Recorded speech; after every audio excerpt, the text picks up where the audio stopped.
And Weymouth Beach now has been satellised by the sound and the roar of these engines. Absolutely phenomenal circuit here today, a little bit different to last year. And all these riders trying hard just to stay on the machine and keep them upright as they come in and out of these right and left hand turns.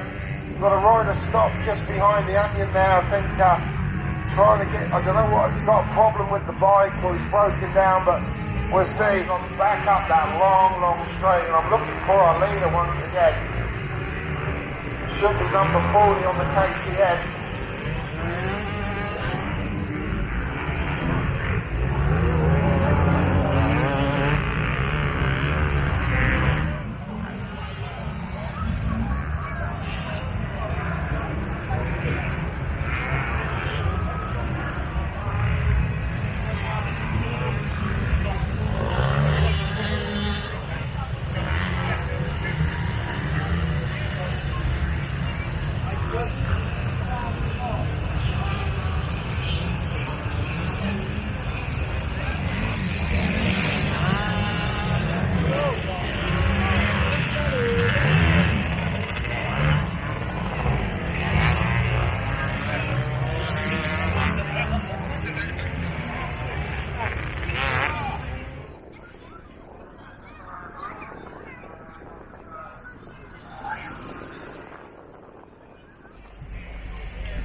Well, sort of you guys out there in the sunshine with that nice bit of breeze coming through. This bus is now turned into an oven and we're just starting to cook up here